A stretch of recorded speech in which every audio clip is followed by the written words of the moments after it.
How's everybody doing this wonderful 4th of July? It's nice, right? Have a little bit of time off from work, a little bit of freedom, a little bit of time to just rest up, maybe relax like I'm doing.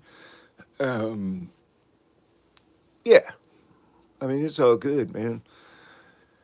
It's a whole heck of a lot better than what I've seen and been through. So, yeah, I mean, there's so many people in this world who are suffering, so many injuries, so many people that have lack of just standard stuff. I mean, many of these people are kept in cages.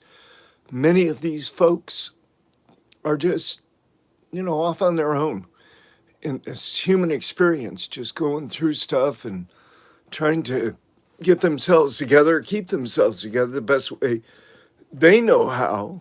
And there's just a lot of confusion, a lot of chaos in the community and elsewhere. A lot of stuff. So, what's good, Jimmy?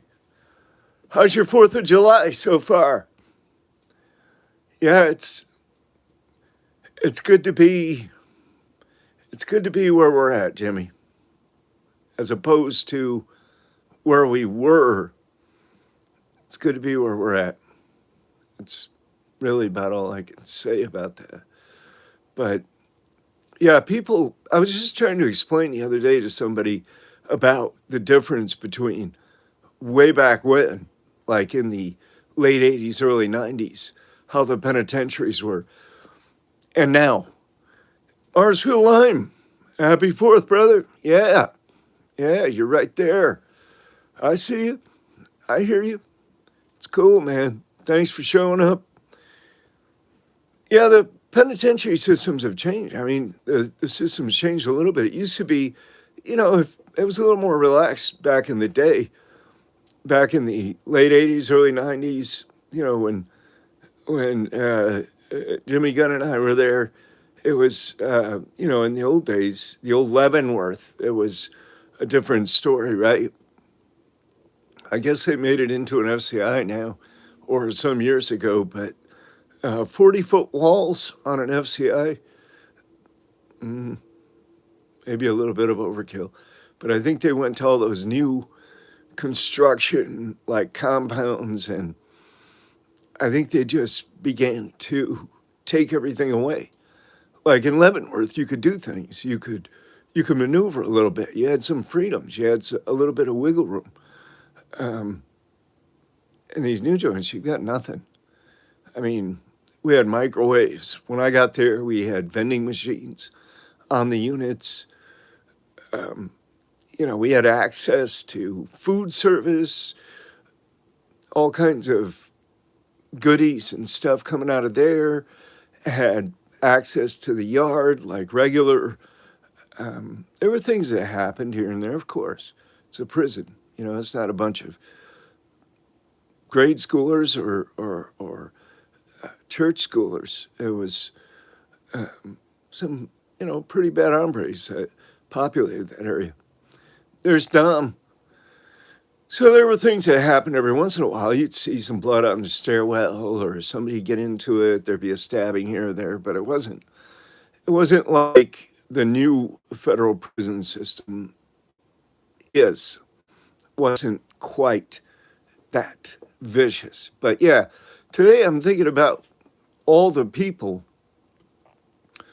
who are doing badly. All the people who are just really having a rough time with this human experience. And I feel sorry for people in a way. I really do feel sorry for people. Yeah, Havenworth. Yeah, that was top of the line security. That was where they sent you when you were like, I guess what they call level 5 or 6 today. But yeah, it was supposed to be the most secure joint. But we always had guys that were looking to escape. I mean, guys that come in from Marion and who had been to Marion for attempted escapes and stuff, and right away they just start, looking for ways to escape. Escape was always kind of a big deal. It was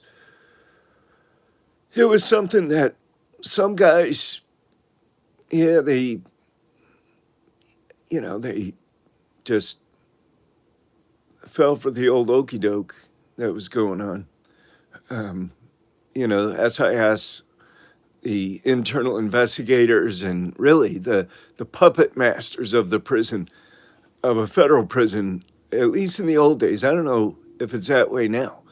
It probably is. But in the old days, the SIS people, they were the puppet masters. They were the ones that pulled all the strings and,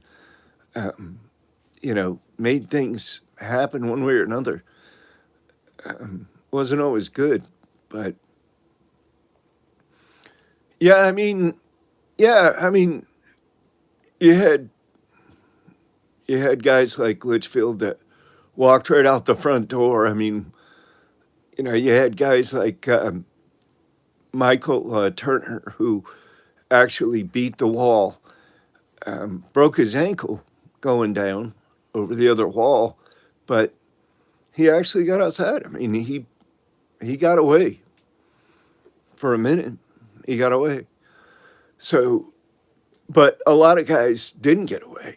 Most of the guys got caught up in this sting operation, sort of. I was kind of fortunate to avoid it, but I was kind of had my eyes open for that sort of thing myself.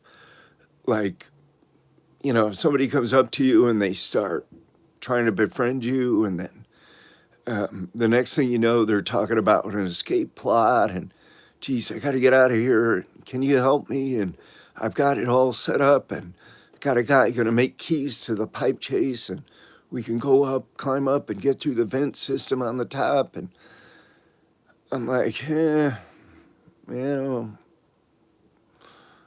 can't talk to you anymore. Sorry. I can't. No, not doing that. I mean, was escape on my mind all the time? Absolutely. Absolutely it was. I already had a couple under my belt, so it wasn't like, the federal prison officials were really paranoid. They wanted to send me to Marion right off the bat, right off the jump, right out of the county jail. And some guys, they did that too. Kind of like ADX, I guess now. Some guys they send straight there. But how's the 4th going for you guys? What are you up to? What are you doing? What's your day like? How are you celebrating? What are you enjoying? What's good? What's good in your lives? How's everything? I mean, this is an open forum. This is, where you can talk about it or put some comments up there and we'll discuss it. We'll talk about it. But yeah, it's just, to me, 4th of July, okay, yeah, it's cool. I mean, it goes back historically, of course, actually not to July 4th, but to July 2nd, when the Declaration of Independence was actually signed off on. But, the premise, the principle was, hey, we're being abused. We're being overshadowed by this authoritative entity called, the British government and, the king, and they're demanding that we pay taxes and that, in effect, we just pay them off for our freedom, for our ability to live here in this new world and, enjoy the fruits of our own labor. And so they kind of bucked on that. And of course, that resulted in the Revolutionary War, and it didn't last long. It was a war of, as I understand, it was a war of like, it was more economics than anything else. They had these letter writing committees, and what they would do is these women and men would get together and they would write letters, and they would write letters to their relatives and to people they knew in other places, the other colonies. And they would say, look, don't pay taxes. Don't buy these particular goods because they're being manufactured by the Brits, And so people just, they fought, really, that war was fought with the pocketbooks because you need money to fight a war. And if you see that the cost is going to far outweigh the benefit, you're not going to do it. So they kind of quit. They kind of gave up and folded up shop and just took off. And then, there was a lot of monkey business behind the first Constitutional Convention and all that. I'll say this. I think Big George Washington was one hell of a man. I think he was one hell of a man. It's amazing what he was able to accomplish. Very amazing.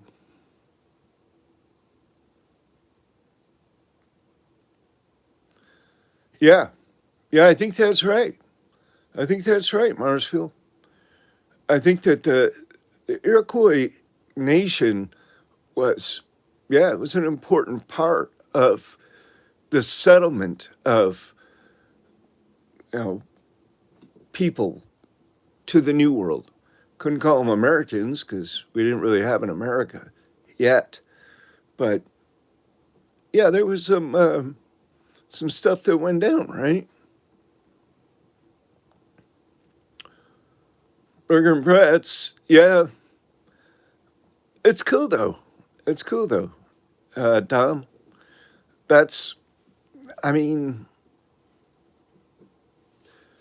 People, I think we just have this habit as humans of thinking that we should be doing something else or more, or thinking that there's more that's available that we're not able to actually experience. But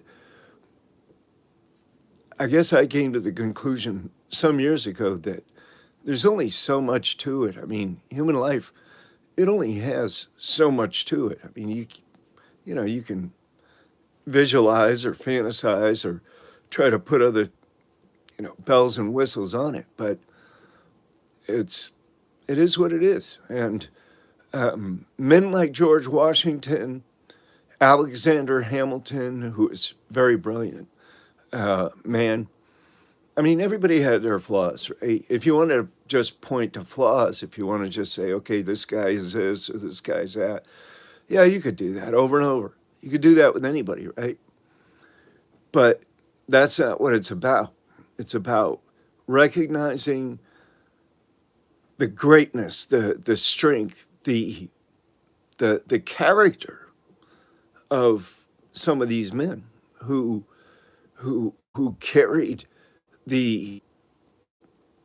at least the foundational principles of freedom, liberty forward in this country.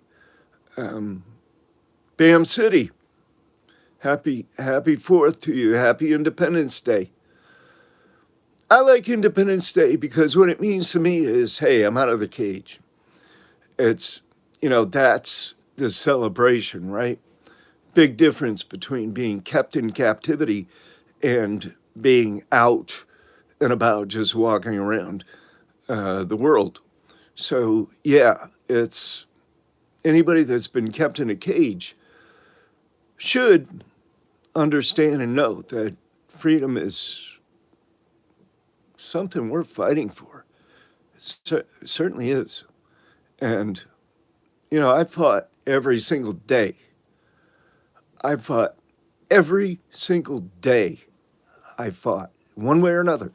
And, it got to the point where, as everybody probably knows, I started to actually use my body to, while at the ADX, to protest and to to fight for freedom, to fight for liberty, to fight for changes in those operations out there. And, we got some of them. We got some. We did, the massive class action lawsuit did a lot of good, forced the Federal Bureau of Prisons to change their policies about how prisoners in the control unit were treated, particularly with respect to mental health issues and medications and things like that, where before, you really had no access to treatment because you weren't even supposed to be there if you had any kind of a mental issue or whatever. So, but you know how the prison officials sometimes do it. In my case and many others, they just say, okay, we're going to put you in front of this doctor from Springfield. He's, this is Dr. Goon. I mean, this is Dr. Jekyll. This is somebody that's just, the epitome of some kind of a so-called doctor you don't want to run into. Old dude with glasses and snarly face and tall, hunched over, wearing a long lab coat and got a stethoscope hanging out of one pocket. And he was not too nice of a guy. But what they do is they just put you in front of him and he says, asks you a few questions and says, nah, you're good to go. You're good to go. Just a rubber stamp, sign off. They cut you off your medication and boom. Next thing you know, you're on your way.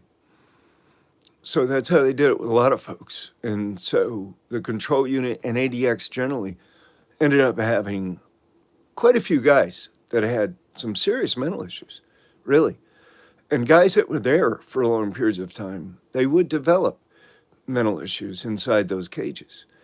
And it'd be stuff that, previously they hadn't even believed could happen to them. They'd be like, I've talked to several guys down there that, a couple of them telling me about like OCD, how they just keep washing their hands all the time, all day long, washing their face. One guy washing his face and hands, the other guy just washing his hands. Washing your hands until they get waterlogged, until you start rubbing the skin off of them. It's like, and they couldn't seem to stop themselves. There were guys, of course, that were mutilating. There was one guy named Johnny Cash. I hope he's out and well and doing good now. Johnny Cash is, I think, the person that kicked off the lawsuit against the Federal Bureau of Prisons. It was that situation that I think led to it was the genesis of that lawsuit.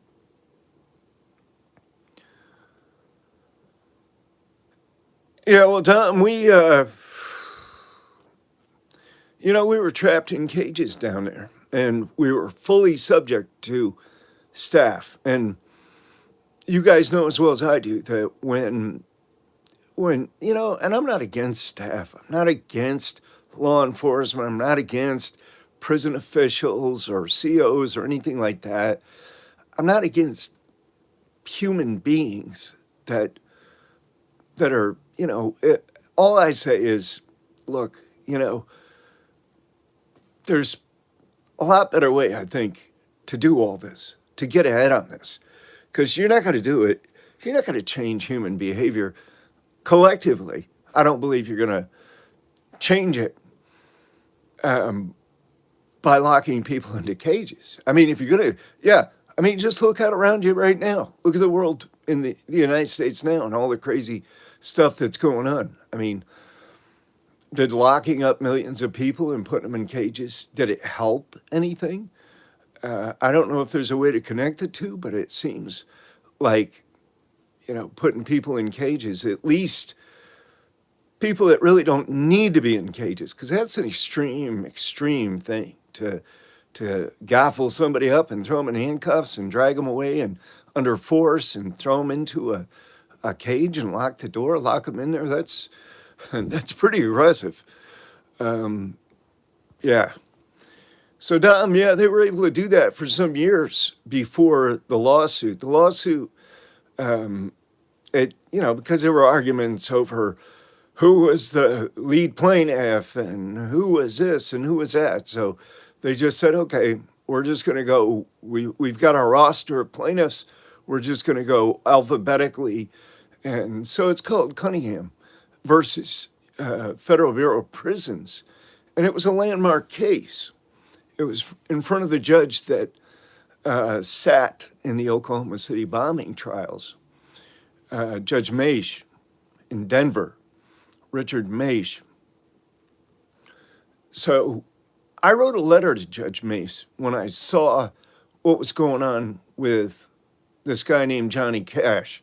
He was constantly cutting himself, and they would go in and they would have a use of force team and they would run in on him and, jerk him all around and put him in ambulatory restraints inside the cell. And then he would still do things. And even though a lot of times when they put you in ambulatory restraints out there, ADX, a lot of times you didn't have a mattress. Every time I was in ambulatory restraints, I didn't have a mattress. I can't remember having a mattress. I might have once or twice at the beginning, but you just have a solid cell, just concrete walls, just the bare bones, concrete. You can still get water out of the sink, and that's about it. So, does that kind of thing, does it really help anyone? Does it really foster any kind of different behavior? Or does it make things worse? Does it make a person angry? Does it make a person desperate? Does it make a person feel like, feel less of a human being? Is it about trying to hurt someone until they say uncle? Is that what is that the theme, the theory that we're going under in this criminal justice system in the United States? Now, what do you do? What do you do though when you have people that are just out of control? When you have people running around and really just disrespecting the rights of others, taking their property, robbing, raping, murdering. I mean, you got to have something. You have to have some way to put a cap on that, right? You don't want that to, I don't think anybody just says, yeah, that's a great way for society to be. Let's just let it roll. So you have to have something, but I think that with nonviolent offenses, I think there's a much better way than locking people in a cage. And I also don't think that I don't think any man should be deprived of the opportunity for redemption, even if it's only personal redemption, like, just becoming a better version of yourself, becoming a version that isn't the version of you on your worst day or your worst act or whatever they call it. So I think that people need hope. Men need hope in these places, and they need hope about themselves. It's not really about the system. The system is what it is. I don't think anybody's really going to change that too much. Yeah, yeah, Bam City. They take, yep. There's places where I was where they would take your mattress for. I think they do it in the feds now. I'm pretty sure. Uh, Chad would know, but I'm pretty sure that the in the shoe programs, I'm pretty sure that they can take the mattress. But you know what? The mattress wasn't shit anyway. And the mattresses in those shoes were like what, half an inch thick or something. You know, it wasn't like it was anything comfortable to begin with. You might as well just sleep on a blanket or sleep on the concrete or whatever. But yeah, I would make hammocks. Hammocks were my big thing. I loved the hammocks, and I make them out of anything, blanket, a sheet. Um, I find a way to hang a hammock, especially if there's bars to tie to, and you know, I'll get the other end somewhere and get it tied off. But I love the hammocks. The hammocks, the hammocks were easy, and it was something that was it was atypical. It was something that gave me, at least, it gave me a measure of freedom, because if you're kicked back in a hammock and you're rocking back and forth and you're reading a book, your mind's not really there anyway, right? You're on a beach somewhere. You're in Tahiti or in the Bahamas or somewhere on a beach.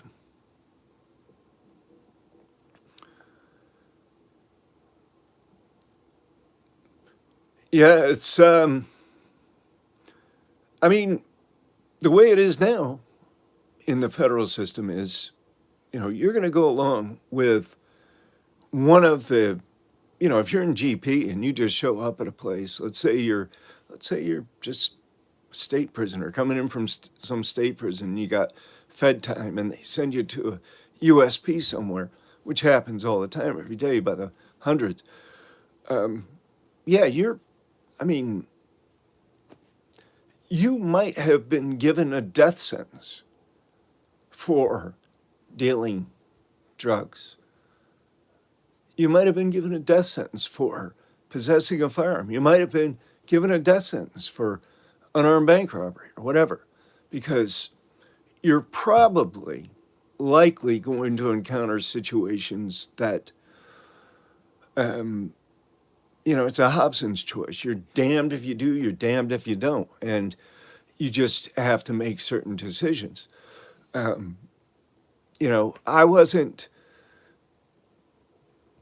thankfully, I wasn't in the mix all that long before being sent to ADX. So ADX was actually something that was beneficial in a way, because you didn't have to deal with all the prison politics. You had to deal with some, but that was just, you know, pure psychology. Um, but yeah, I mean, anybody that goes in now is subject to the death penalty. I mean, and, you know, what are we doing with this? Where is it going? So I think freedom's a great thing. I think it's something that most people don't realize. Historically, there was a great price that was paid by men and women who came before us and who put their lives. These are people that left their farms, their homes, their families, and, you know, picked up whatever kind of a musket they could find. It wasn't about AR-15s or bulletproof vests back then. It was a musket, single shot muskets. And, they would go out and they joined the cause of liberty, of fighting for this freedom, this separation from these domineering authoritarians who just wanted to keep their knees on the necks of everyone. here in America, here in those colonies. So, I do applaud them, and I do recognize that the history of this country is all about fighting for freedom, but I don't see it that much. I don't see people. Yeah, no, the final call. I agree. I agree to a certain degree. I agree. Um, the way it was founded, it was definitely by hook and crook. No doubt about that. There was, but if you go back anywhere in history, or you look, you have materials or information that's accurate, you're going to see, you're going to see that, um, people, we don't know what we don't know. People that are unrefined, that don't have, um, how could they see up to the future of now back then? So if we're trying to measure them by now, it's kind of hard. It was a different land. It was a different, these were rough, tough, serious individuals who were, it was life and death to them. It wasn't like, hey, you know, we're going to do it. We're told because you're the authorities and you're telling us to do it. It was more like, nah, this is abusive. This is too over the top. This is, nah, we're not doing this at all. And everybody seemed to agree. So it must have been pretty bad. But yeah, I mean, human life. Human life is about oppression, right? So, yeah, I would make the best. In ADX, I every time I'd make one of the basketball hoops, and I make my little basketball and everything, and I used to have a lot of fun with that too, because I'd just try to beat the clock. The clock was the shower. I'd hit the shower button, and I get 2 points from shooting from behind the shower line, and then if I hit it from behind the shower, then I could go make the layup and get a third point. And so I'd see how many points I could get within a space of that shower, because you hit the button and it'll run until it turns off about a minute and 8 seconds or 10 seconds later. So yeah, I had a lot of fun, but they took it every time. Every time they'd come in and snatch it.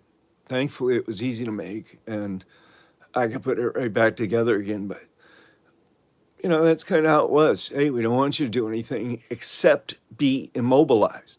What they really wanted people to do was be mentally shackled to their TV sets, and to these programs that depict violent crimes and all this, gratuitous violence. They wanted people to be mentally shackled. They just wanted to feed them that because they thought that's what people wanted to see. And generally they were probably right about that. But I don't think, it was a good call to take away the entire library, the entire reference library and nonfiction library in favor of putting books, uh, a lot of guys read romance books at the ADX. They would get into these romance series, and like, I don't know, what is that one called? The publisher, it's I think it's a Bantam book, but there's all kinds of them. They're all these romance series that, like, I don't know, 14-year-old girls or something would be into. So, but that's what it was. That's what the library turned into, was just a bunch of fictional novels about murder, rape, mayhem, whatever, gory stuff, and then the romance novels. And I guess that's what they were trying to get us to feed off of. Yeah, 9/11 was like, I guess it was a wake-up call. It was certainly one of those events in human history that you just have to scratch your head and say, wow, man, um, you know, this is tight. This is off the charts, really. I don't even know how to go there or describe that. But yeah, the romance, Harlequin romance, and a bunch of those. Yeah, I was never, you know, would have I tried to read one if it was something that I was interested in? Probably, but I never even tried to read one that I remember. Um, my thing was about, okay, let me study, let me read, let me research, things that I should know or should learn. I was all about the learning process then, and trying to, get a new take on everything so that I could be up with reality, right? Be lockstep with reality, at least as it applied to me. So, um, yeah, they took all the critical thinking novels. Exactly. Anybody that made, sense in any way, shape, or form, um, they didn't want you to expand your information base. They didn't want you to get new ideas. New ideas are dangerous in a prison situation. It looked to me like they feared creativity more than anything else. Um, it probably looked that way to me because every time I got creative, they came in and tried to smash it.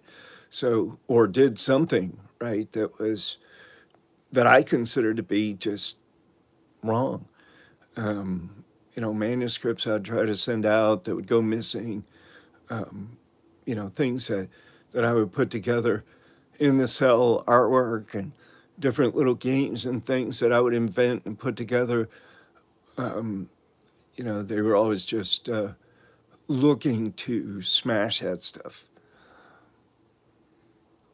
Tony Tone, good to hear from you.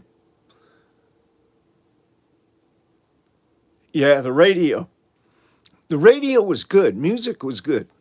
Music was good. You didn't have a radio in the control unit ADX. Your TV had a radio on it of sorts. I mean, it was cable. It was connected to stations, but you could get all, and it was like Sirius or Cirrus or whatever that satellite system's called, and it was good.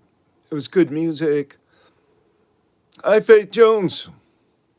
It was good music, and that's what I would do.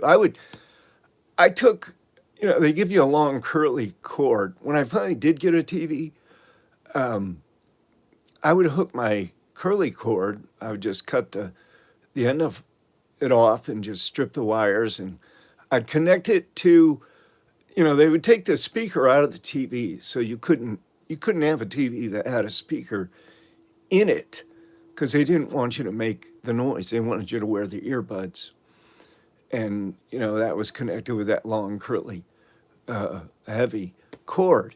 But I would just strip those wires and just connect them inside the TV. I'd just pry, the clear plastic. I'd just either burn through it on the bottom, or I would just pry it, and I would get my hand up in there enough to connect to those two. And then I'd do the same on the other end, strip those wires, and I'd take the cover off of the intercom in the Sally port.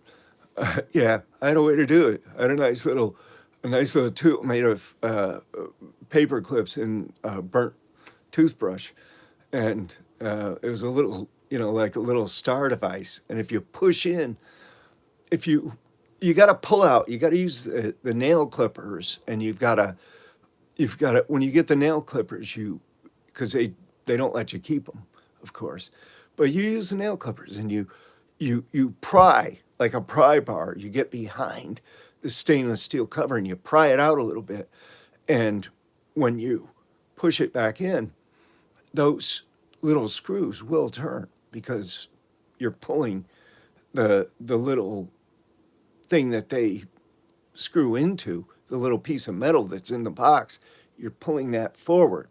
So when you push it back, then it naturally loosens it. So I could get that off. And then, of course, I did that in almost every cell I was in. I disconnect their wires. So they probably thought I was the most quietest dude in there. They probably wondered, really, how come we're not hearing this? But how come all we're hearing is music from his cell, like down the hallway or whatever? But I would just use their speaker. And yeah, music was a big deal. It was cool. So yeah, I just want to say happy 4th of July because I want everybody just to think about freedom, personal freedom, human rights. I mean, basic human rights. We have the right to exist on this planet. Everybody has the same right to exist on this planet. No one is any better or any worse than anyone else, or has some kind of a superior right to be on this planet as a human. We all have the exact same right to be here. And I think we have the right to be free from intentional violence. So with these rights, though, you can't say, oh, I have the right to be free from violence, so I'm going to assert my right. I want to be free from violence, but then turn around and go be violent against others. You have a right, but you also have a corresponding responsibility. Now, does your right depend on that responsibility, depend on you fulfilling it? No, it doesn't. But that's where personal integrity, that's where your own thing comes into play, because we have to be decent enough people. We have to at least be trying to respect the human rights, the general human rights of everyone. I know people have problems with that term, human rights and all that, but look, what else are you going to call it? It's basic natural rights that apply to each and every human. And I think we need to cut that list down to 10 very essential human rights and then build around those. The government should be built around the protection and the promotion of those basic rights. That's the function of government. In my view, that's what we should be doing, because otherwise, none of it makes any sense whatsoever. I mean, what for? What are you doing? I mean, you're just spinning your wheels, right? Probably making things a lot worse. But at any rate, I'm almost on my time here, and I'm going to end this in about 1 minute. So I'll wish you all a very happy Independence, 4th of July. I hope you relish your freedom. And see you, Dom. Take care of yourself. Tony Tone. Thank you, Tony Tone. I'm just putting it out there, man, the way I see it. And hopefully, hopefully the voice is heard somewhere. And if not, oh well. It's still mine, right? It's still the way I believe and the way I look at things. And I didn't just jump to these conclusions like out of a box of Cracker Jacks. I've really put a lot of time and work and effort into trying to figure this whole thing out, especially with respect to prisoners and ex-prisoners. So, bam. See you later. See you next time. See you next week. Come back again, okay? And appreciate you guys, all of you, for hanging in there, uh, for coming today, and just enjoy the rest of it. And I'm out, man.